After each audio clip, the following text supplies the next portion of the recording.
cc's of Home Light Super XL 925. So how you doing? Today we are going to take Andrew's Pioneer out for a test run. Got the carburetor all put on, everything sealed up good, so we should be good to go. This carburetor is not a governed carburetor, so I didn't have to worry about any of that stuff. It's a little older, you know what I mean? I figured let's just swap the carburetor out and see what happens, So what do you say? We just get right into this. Now, I'm not going to edit this cutting video. I'm going to show you everything. I'm going to be playing with the tuning a lot, just kind of getting for a feel for it. So I'm just going to leave it all intact so you can kind of watch me play with the tuning and everything and kind of see how the saw responds as I tune it. I usually start out by getting the low speed jet kind of set to an approximate point, and then I go straight into the high speed jet. Not before I even make a cut, I'm going to have the low speed stuff done. So I probably won't record that part. But after I get the saw good and warmed up, then I'll probably start playing with the low speed jet and see how it behaves. I'm just looking to get a feel for how the saw responds as I tweak the carb. That's basically what I'm doing. I just want to see how the saw responds and see if anything sticks out. You know what I mean? So, hey, let's get right into it and see what happens.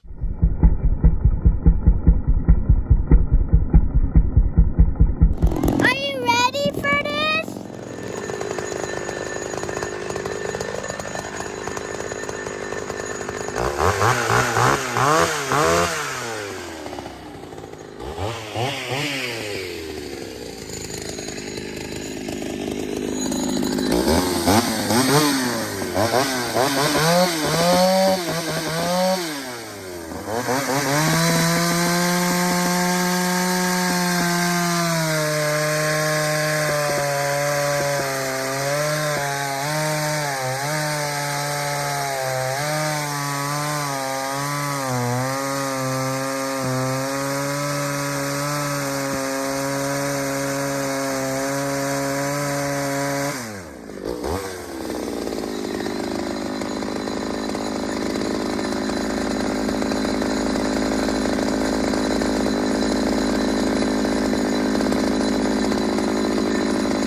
Alrighty, so what you think?